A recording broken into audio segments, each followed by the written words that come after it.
तो हेलो दोस्तों, इस वीडियो में आज हम लोग सीखने वाले हैं एक चर वाली रेखीय समीकरण को सॉल्व करना। ठीक है, इस वीडियो में हम लोग दो विधि के ऊपर बात करने वाले हैं। एक चर वाली रेखीय समीकरण को सॉल्व करने के लिए दो मेथड हैं और उस दोनों मेथड को हम लोग देखने वाले हैं और आपको जो भी अच्छा लगे उसी से आप लोग सॉल्व कीजिएगा। ठीक है, तो चलिए स्टार्ट करते हैं। तो हमारा टॉपिक जो है वो लिख लेते हैं सबसे पहले। तो क्या है, एक चर वाली रेखिक समीकरण, यानी कि linear equation in one variable. ठीक है, इसमें हम लोग दो विधि के ऊपर बात करने वाले हैं। तो यहाँ कॉलम बना लेते हैं। पहला विधि हम लोग इस साइड में लिखेंगे, पहला विधि, और यहाँ हम लोग लिखेंगे दूसरा विधि। चलिए ठीक है, यहाँ हम लोग एग्जाम्पल लेंगे, एग्जाम्पल नंबर 1, और जो एग्जाम्पल हम लोग यहाँ लेने वाले हैं उसी एग्जाम्पल को हम लोग यहाँ लेंगे। यहाँ भी 1 लिख लेते हैं। ठीक है, तो यहाँ देखिए एग्जाम्पल नंबर 1, 5x + 6 = 7 - 2x। ये हमारे पास इक्वेशन है, यानी कि एक चर वाली रेखीय समीकरण है। ठीक है, अब हम लोग यहाँ लिखेंगे सेम यही वाला एग्जाम्पल को, और दूसरा विधि से हम लोग सॉल्व करेंगे तो आंसर भी वही आएगा और इसमें भी आंसर वही आने वाला है। ठीक है, तो यहाँ है 5x + 6 = 7 - 2x। चलिए, इसके कुछ बेसिक बातें हैं और इसके भी कुछ बेसिक बातें हैं। तो सबसे पहले बेसिक बात को जान लेते हैं। क्या है, यहाँ देखिए, ये इस साइड को हम लोग कहते हैं लेफ्ट हैंड साइड और इस साइड को हम लोग कहते हैं राइट हैंड साइड। ठीक है, ये लेफ्ट साइड, ये राइट साइड। तो ध्यान ये रखना होता है सॉल्व करते समय, ये वेरिएबल वाला पद जैसे कि x इसमें हो, और यहाँ भी ये वेरिएबल वाला पद और ये वेरिएबल वाला पद हो गया। ठीक है, और कांस्टेंट पद को ये, यानी कि कांस्टेंट टर्म को इसको कहेंगे। ठीक है, जिसके पास वेरिएबल ना हो उसको हम लोग कांस्टेंट कहेंगे। तो वेरिएबल किस में है, इसमें है, और यदि वो वेरिएबल वाला टर्म कहाँ रहे, राइट साइड में रहे, तो इस इक्वेशन के दोनों तरफ, मतलब इक्वेशन के समीकरण के दोनों तरफ राइट हैंड साइड और लेफ्ट हैंड साइड में घटाना होता है। किसको घटाना होता है, जो वेरिएबल के साथ में है और राइट साइड में है। ठीक है, उसके बाद दूसरा बात ये होता है कि यदि कोई कांस्टेंट टर्म जैसे कि 6, ये कांस्टेंट टर्म है और ये कहाँ है, लेफ्ट हैंड साइड, तो इसको भी हमें समीकरण में दोनों तरफ घटाना होगा। ठीक है, तो चलिए देख लेते हैं कैसे घटाएंगे। तो इसको हटा लेते हैं पहले। ठीक है, तो यहाँ देखिए हमें किसको घटाना है, इसको और इसको घटाना है। क्यों घटाना है, क्योंकि ये लेफ्ट साइड में है और इसके पास वेरिएबल नहीं है, और राइट साइड में है और इसके पास वेरिएबल है, इसलिए। ठीक है, चलिए तो हम लोग लिखेंगे, जो लेफ्ट साइड है उसको पहले लिख लेंगे, +6, ये लेफ्ट हैंड साइड।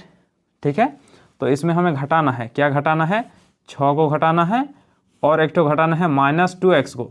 तो यहाँ माइनस लिख लेंगे, उसके बाद फिर -2x। ध्यान दीजिएगा यहाँ माइनस लिखे हैं, क्यों, क्योंकि ये माइनस में है। ठीक है, ये प्लस में है, इसलिए इसको हम लोग सीधा लिख लिए -6। चलिए, अब यहाँ इक्वल टू है तो इक्वल टू लिख देंगे। उसके बाद इसको देखिए, ये क्या है, 7 - 2x। ये राइट साइड है तो राइट साइड पूरा लिख दें। उसके बाद जो वाला घटाना है उसको हम लोग लिखेंगे, यानी कि -6 और फिर -2x।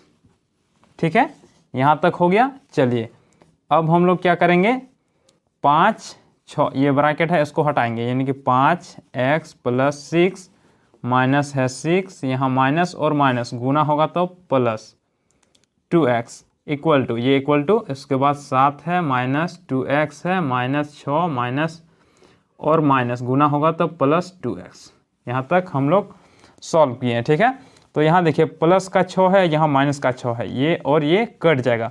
उसी प्रकार यहाँ माइनस का 2x है, यहाँ प्लस का 2x, ये और ये कट जाएगा। ठीक है, अब देखिए 5x और ये तो कट गया, हमारे पास ये आया यानी कि +2x, और इधर है हमारा 7 और यहाँ माइनस के साथ है -6 यानी कि -6। यहाँ तक हम लोग आ गए। अब देखिए वेरिएबल और वेरिएबल वाला पद है तो आपस में इसको क्या करेंगे, जोड़ देंगे, यानी कि 5 और 2 कितना होता है 7, और x है इसलिए x, ठीक है।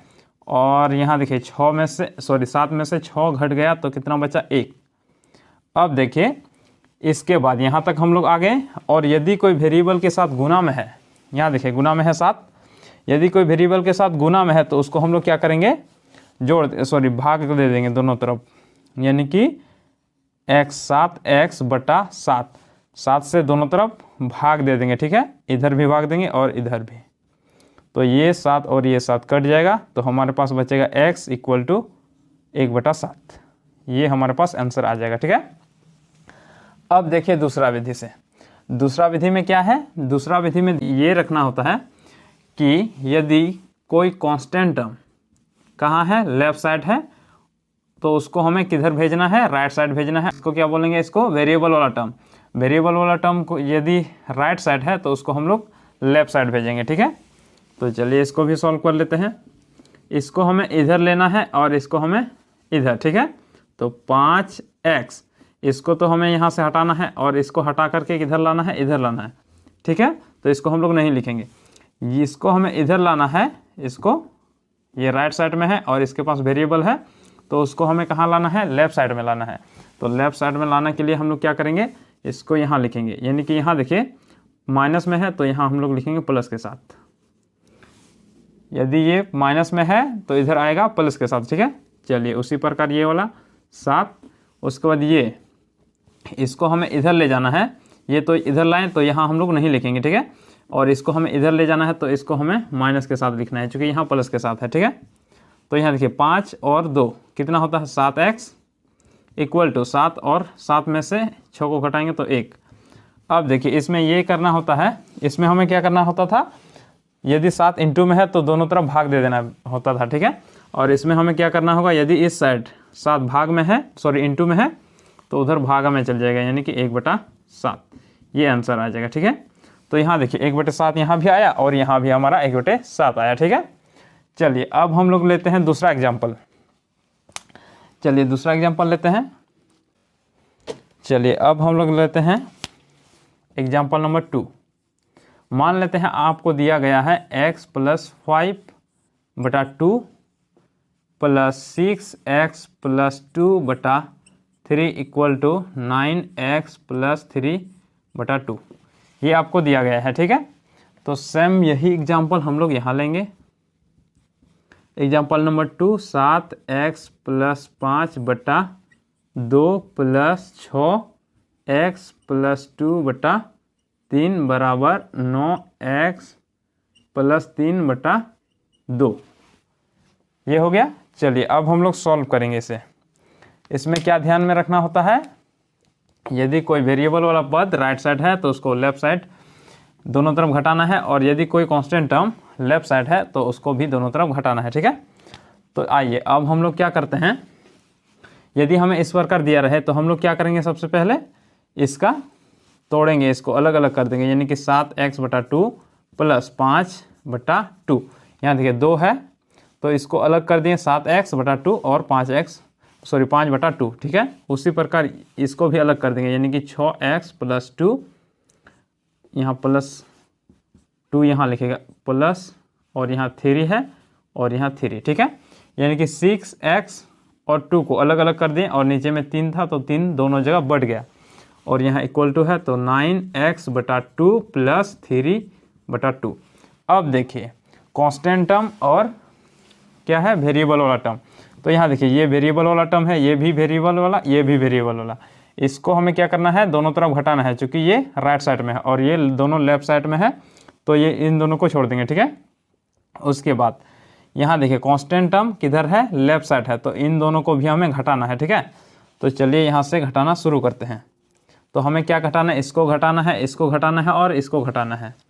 तो 7x/2 + 5/2 प्लस 6x/3 प्लस 2/3। अब हमें घटाना है, किसको किसको घटाना है, देखिए ये 5/2 को घटाना है क्योंकि लेफ्ट साइड है और इसके पास वेरिएबल नहीं है, तो 5/2, उसके बाद 2/3, 2/3, उसके बाद माइनस करेंगे 9x/2।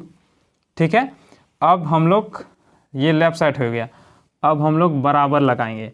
बराबर के बाद जो है हमारा राइट साइड में उसको पहले लिख लेंगे प्लस 3/2। यहाँ तक हो गया। अब आइए, अब हमें क्या घटाना है उसको हम लोग लिखेंगे। देखिए यहाँ से ये वाला और ये वाला, यानी कि -5/2 -2/3 -9x/2। यहाँ तक हम लोग घटा दें।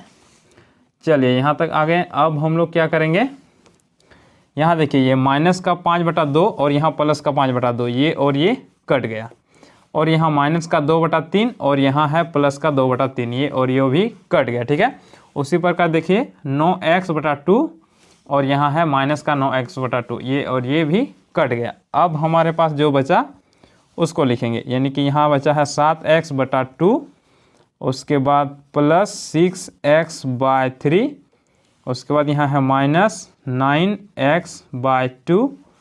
अब इक्वल टू है यहाँ देखिए ये सब कट गया है तो इसको हम लोग नहीं लिखेंगे।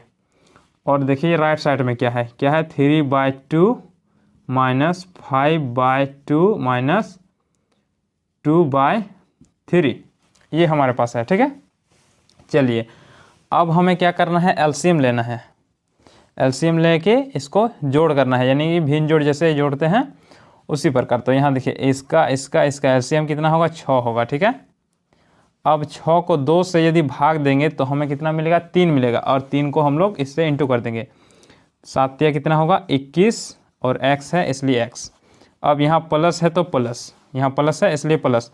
अब 3 से 6 को भाग देंगे तो हमें मिलेगा 2, और 2 को ये इसके अंश के साथ, अंश क्या है 6x, उसके साथ गुना कर देंगे तो हमें मिलेगा 12x। फिर यहाँ माइनस है तो माइनस, इसको हमें भाग देना है इससे और गुना करना है, इस मतलब जितना भागफल आएगा उससे इसको गुना करना है, तो 9 या 27। ठीक है, x ये हमारे पास आ गया। अब हमारा है राइट साइड, इसमें भी सेम एग्जाम्पल एलसीएम लेना है। तो इसका कितना एलसीएम होगा 6 होगा। ठीक है, अब इसको हम लोग डिवाइड करेंगे तो हमें 3 मिलेगा, और 3 को 3 से इंटू करेंगे तो 9, फिर यहाँ माइनस, फिर यहाँ 3, तो 3 बचे 15, उसी प्रकार यहाँ माइनस है। अब 3 को 6 से 3 को भाग देंगे तो हमें मिलेगा 2, और 2 को 2 से गुना करेंगे तो हमें मिलेगा 4। यहाँ तक हम लोग आ गए। अब देखिए ये और ये तो इक्वल हो गया, इसको हम लोग काट देंगे। ठीक है, अब हो गया। चलिए अब यदि हमारा इक्वल नहीं होता है, मान लेते हैं ये इक्वल नहीं है, तो ये ऐसे ही रहने देते हैं। ठीक है, कभी कभी इक्वल आएगा, कभी कभी नहीं आएगा, और इक्वल आएगा तो काट देंगे, और नहीं आएगा तो देखिए आगे हम लोग सॉल्व कर रहे हैं। तो हम लोग क्या करेंगे, उसके बाद इसको क्रॉस मल्टीप्लाई कर देंगे, यानी कि इसको, इस 6 को इसके साथ गुना करना है, और इस 6 को इसके साथ गुना करना है। ठीक है, तो हम लोग क्या करते हैं, यहाँ सॉल्व करते हैं। चलिए यहाँ देखिए, यहाँ से हमारा आ गया 21 और 12, ये दोनों प्लस में है तो ये आपस में जुड़ जाएंगे। ठीक है, और ये माइनस में है तो इसको घटाना होगा। तो यहाँ देखिए 21 और 12 कितना होता है 33x - 27x। ध्यान दीजिए ये दोनों प्लस में है तो ये आपस में जुड़ जाएगा, और ये माइनस का 27 लिख दिए, और नीचे है हमारा 6। यदि हमारा यहाँ और यहाँ, यानी कि जो नीचे में हर में है, इक्वल नहीं आता है, उसके बाद हमें क्या करना है वो हम लोग निकाल रहे हैं। ठीक है, तो यहाँ देखिए ये प्लस में है और ये दोनों माइनस में है, तो यहाँ देखिए ये दोनों माइनस में है तो माइनस माइनस ऐड हो जाएगा, तो हमारे पास आएगा 9 - 19। ठीक है, और नीचे में 6। अब देखिए, अब इसमें हमें क्या करना है, इसको इसके से 33 को घटाना है 27 से, तो घटाएंगे तो 13, 6 आएगा। ठीक है, तो हमारे पास आएगा 6x, और नीचे भी 6 है, और इक्वल टू यहाँ क्या है, इसमें तो यदि हम लोग घटाएंगे, यहाँ देखिए 9 में से तो 19 तो नहीं घटेगा, तो हम लोग क्या करेंगे 19 में से ही 9 को घटा देंगे और आगे माइनस लगा देंगे, यानी कि -10/6, यानी कि 19 में हमें घटाना है 9 को, तो हमें मिलेगा 10, और चूंकि हम लोग उल्टा करके घटाएं इसलिए माइनस लगा देंगे। ठीक है, चलिए अब हम लोग यहाँ तक आ जाएंगे। उसके बाद इसको इसके साथ गुना कर देना है, इसको इसके साथ, इसको कहते हैं क्रॉस मल्टीप्लाई, ठीक है। तो 6 को 6 से गुना करेंगे तो 36, और ये x है इसलिए x बराबर, यहाँ बराबर का बराबर रहेगा, और ये 6 इसके साथ गुना होगा तो माइनस कितना है 6, 6 और 10 कितना होता है 60, गुना करने पर 60। अब यहाँ तक हम लोग आ गए। उसके बाद हमें क्या करना है, यदि ये किसी संख्या, हम लोग इस विधि में क्या जानते हैं, यदि कोई संख्या वेरिएबल के साथ गुना में है तो उसको दोनों तरफ भाग देना होता है। तो हम लोग भाग देंगे 36 को दोनों तरफ, तो ये 36 कट जाएगा, तो x बराबर हमारे पास आएगा -60/30, ठीक है, ये हमारे पास आ जाएगा। और ये 0 0 कट जाएगा, तो आ जाएगा हमारे पास 0 0 कटने के बाद फिर 3 दूनी 3 एका 3, और 3 से इसको भाग, यानी कि 3 से इसको भाग देंगे तो 1 आएगा, और 3 से 6 को भाग देंगे तो 2 आएगा, यानी कि ऊपर में हमारा आया क्या 2, यानी कि -2, और नीचे में 1 रहेगा तो हम लोग नहीं लिखते हैं, ठीक है। तो यहाँ हमारा कितना आया x = -2, ठीक है। तो इस विधि से सॉल्व करने पर भी हमारा आना चाहिए क्या x = -2, ठीक है। तो यहाँ देखिए हम लोग दूसरा विधि में सॉल्व कर रहे हैं, दूसरा विधि से सॉल्व करते हैं, ठीक है। तो इसमें हम लोग जैसे किए थे उसी प्रकार इसको भी तोड़ लेंगे पहले। तो 7x/2 + 5/2 + 6x/3 + 2/3 = 9x/2 + 3/2। यहाँ तक आ गए। अब देखिए अब हमें क्या करना है, वेरिएबल वाला ये यदि क्या है कांस्टेंट वाला है, यदि लेफ्ट साइड है तो उसको राइट साइड ले जाना है, और यदि राइट साइड में कोई वेरिएबल वाला टर्म है तो उसको लेफ्ट साइड लाना है, ठीक है। और ध्यान दीजिए यदि प्लस में है तो उधर जाएगा माइनस के साथ, और यदि ये प्लस माइनस में रहेगा तो माइनस प्लस के साथ, ठीक है। तो यहाँ 7x/2, इसको तो हमें उधर ले जाना है तो इसको हम लोग नहीं लिखेंगे, इसको लिखेंगे 6x/3, इसको भी हमें नहीं लेना है क्योंकि इसको हमें उधर भेजना है, ठीक है। तो यहाँ देखिए इधर से हमें इसको लाना है तो इसको हम लोग लिखेंगे माइनस के साथ, इसलिए क्योंकि ये प्लस में है, ठीक है। चलिए यहाँ हो गया। अब देखिए इस इधर राइट साइड में जो है उसको हम लोग लिखेंगे ये वाला, उसके बाद इसको हमें इधर भेजना है और इसको भी इधर भेजना है, तो हम लोग उसको माइनस के साथ लिखेंगे, यानी कि 5/2 - 2/3। यहाँ तक हम लोग आ गए। उसके बाद इसका एलसीएम लेंगे, तो 7x, सॉरी एलसीएम ले लेते हैं, इसका कितना आएगा 6, और हम लोग यहाँ सॉल्व किए थे। चलिए फिर सॉल्व करते हैं। 2 से भाग देंगे तो कितना आएगा 3, और 3 को गुना करेंगे तो 21x, प्लस फिर इसको हम लोग भाग देंगे 2 आएगा, 2 को गुना करेंगे तो 12x - 27x, ये हमारा पास आ जाएगा। उसके बाद यहाँ हम लोग को मिलेगा एलसीएम इसका 6, 3 × 9 और -5 × 15, यहाँ 9 है, ठीक है, और ये आ जाएगा 15। उसके बाद 15 और यहाँ से आएगा हमारा 4 -4, ठीक है, ये हमारे पास आ जाएगा। अब हमें क्या करना है, इसको ऐड करना है। यहाँ देखिए ये प्लस में, ये प्लस में, तो इसको आपस में जोड़ देंगे तो हमारे पास आएगा 33x - 27, ये माइनस में था इसलिए हम लोग इसको पहले -27 लिख दिए हैं, ठीक है, और नीचे में है 6 तो 6 लिख दिए। अब यहाँ इक्वल टू है तो इक्वल टू यहाँ 9, यहाँ देखिए माइनस और ये माइनस, 2 माइनस में है तो ये आपस में जुड़ जाएंगे तो -19 हो जाएगा, ठीक है, ये माइनस ये 9 आगे है और ये जुड़ के कितना आया 19 आया। अब हमें इसको घटाना है तो हमें मिलेगा यहाँ से 6x/6 और बराबर, इसको घटाएंगे तो -10/6। अब हमें क्या करना है, क्रॉस मल्टीप्लाई, जैसे हम लोग यहाँ किए, इसको इसके साथ और इसको इसके साथ, तो हमें मिलेगा इसमें, यहाँ लिख लेते हैं, ठीक है, हमें मिलेगा इसको यदि इसके साथ गुना करेंगे और इसको यदि इसके साथ गुना करेंगे तो हमें मिलेगा 6 × 36 x बराबर -60, ठीक है। अब इसमें हमें क्या करना होता है, यदि कोई वेरिएबल के साथ गुना में है तो उसको इधर ले जाएंगे तो ये किस में आएगा, यानी कि भागा में आएगा, ठीक है, यानी कि x = -60/36, ये हमारे पास आएगा। अब देखिए यहाँ हम लोग मिस्टेक किए थे शायद, यहाँ देखिए यदि ये इसके साथ इंटू होगा तो कितना आया 36 आया, ठीक है, तो ये 36 था तो हम लोग यहाँ 36 लिखे थे, ठीक है। तो ये 6 था, तो ये तो नहीं कटेगा 30, ये 0 हम लोग 0 समझ के काट दिए थे, ठीक है। तो ये देखिए 60/36, तो ये कट जाएगा 6 का 6 बार में, ये 10 बार में, फिर ये 5 बार में, ये 3 बार में, यानी कि 3/5 माइनस 3/5 सॉरी 5/3, ठीक है। ये आएगा हमारे पास, तो यहाँ भी हमारा वही आएगा, ठीक है। इसको हम लोग यदि भाग देंगे 6 से तो हमें मिलेगा 6, और इसको 6 से भाग देने पर हमें मिलेगा 10। इसको हम लोग किससे भाग देंगे, 2 से भाग देंगे तो हमें मिलेगा 5, और इसको हम लोग 3 से भाग देंगे तो हमें मिलेगा 2, यानी कि -5/3 ये हमारे पास आ जाएगा, ठीक है। तो यहाँ देखिए -5/3 और यहाँ भी -5/3, सेम आंसर आ गया। अब देखिए और एक ठो एग्जाम्पल देखते हैं। तो यहाँ देखिए और एक ठो एग्जाम्पल देख लीजिए। यदि आपको दिया रहे 5x + 6 = 9, x - 8 इस प्रकार दिया रहे, और यहाँ भी 5x + 7 = 8, सेम यही क्वेश्चन लेना है। उसके बाद = 9x - 8, और ये एग्जाम्पल नंबर 3 है, ठीक है। और एग्जाम्पल नंबर 4 भी साथ में ले लेते हैं,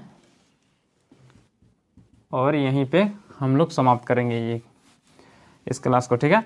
तो यहाँ देखिए यदि आपको दिया रहे x + 5/8 x - 2 = 7/8, यदि इस प्रकार आपको दिया जाता है, यहाँ भी x + 5/8 x - 2 = 7/8, यदि इस प्रकार आपको क्वेश्चन दिया जाता है तो आप उस समय क्या कीजिएगा, ठीक है। तो यहाँ देखिए इसको सॉल्व करेंगे ऐसे। तो सबसे पहले हम लोग इसको क्या करेंगे, क्रॉस मल्टीप्लाई, ठीक है। क्रॉस मल्टीप्लाई करेंगे, इसको इसके साथ गुना कर देंगे, यानी 8x + 5 = 7, यहाँ 7, उसके बाद इसको इंटू करना है, तो 8x - 2। ध्यान दीजिए ये एग्जाम्पल नंबर 3 के जैसे आ गया, ठीक है। यानी कि इसको सॉल्व कर लेते हैं तो एग्जाम्पल नंबर 3 भी हमारा सॉल्व हो जाता है, ठीक है। उसके बाद आइए इसको भी उसी प्रकार लिख लेते हैं। तो हमारे पास आएगा, इसको क्रॉस मल्टीप्लाई करने के बाद 8x + 5 = 7, 8x, यहाँ देखिए ये 7, उसके बाद ये इंटू करना है, तो 8x - 2, यहाँ तक हो गया। अब देखिए इसको हमें इंटू करना है, तो इंटू करेंगे तो 8x - 8 × 5 = 40, सॉरी ये प्लस है तो प्लस होगा, ठीक है। उसको 7 × 8 = 56x, और -7 × 2 = 14, ये हमारे पास आ जाएगा, ठीक है। और ध्यान दीजिए एग्जाम्पल नंबर 1 याद कीजिए, सेम इस प्रकार का क्वेश्चन हम लोग सॉल्व किए थे, ठीक है। एग्जाम्पल नंबर 1 इसी प्रकार का क्वेश्चन था, तो आप लोग उसी एग्जाम्पल नंबर 1 के जैसे इसको सॉल्व कीजिएगा, ठीक है। और इसको भी हम लोग लिख सकते हैं 8x + 40 = 7 × 8 = 56x - 7 × 2 = 14। तो ये आ गया हमारा एग्जाम्पल नंबर 1 के जैसे, ठीक है। तो उम्मीद करते हैं आप लोगों को अच्छे से समझ में आ गया होगा, और कमेंट में बताइए इन दोनों विधि में से आपको कौन वाला विधि अच्छा लगा, ठीक है।